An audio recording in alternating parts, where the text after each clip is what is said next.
My whole childhood was a lie എന്ന് പറഞ്ഞാൽ പെട്ടൊരു സാധനമാണ് ഇതാ ഈ കിടക്കുന്ന സാധനം. ഇത് നിങ്ങളൊന്ന് ഹോണസ്റ്റായിട്ട് കമൻറ്റ് ചെയ്യോ? നിങ്ങൾ ഇത്രയും കാലമായിട്ട് ഈ ഒരു സാധനം എന്താണ്, ഈ ഒരു വയറിൻ്റെ പർപ്പസ് എന്താണ് നിങ്ങൾ മനസ്സിലാക്കിയെന്ന് ഒന്ന് ഹോണസ്റ്റായിട്ട് കമൻറ്റ് ചെയ്യോ? നമുക്കൊന്ന് നോക്കാമല്ലോ. സത്യം പറഞ്ഞാൽ 2 ദിവസം മുമ്പ്, വെറും 2 ദിവസം മുമ്പാണ് എന്താണ് ഇതിൻ്റെ പർപ്പസ് എന്ന് എനിക്ക് മനസ്സിലാകുന്നത്.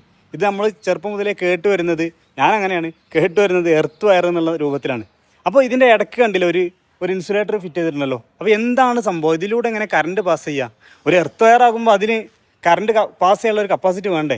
അപ്പോൾ ഒരു ഇൻസുലേറ്റർ വെച്ച് കഴിഞ്ഞാൽ പിന്നെ എങ്ങനെയാണ് ഇതൊരു എർത്തായിട്ട് വർക്ക് ചെയ്യുക എന്നുള്ള സംശയം കൊണ്ട് ചാറ്റ് ജി പിനോട് ചോദിച്ചപ്പോഴാണ് എടാ മണ്ട അതൊരു എർത്ത് വയർ അല്ല എന്ന് ചാറ്റ് ജി പി ഇങ്ങോട്ട് തിരിച്ചു പറഞ്ഞത്.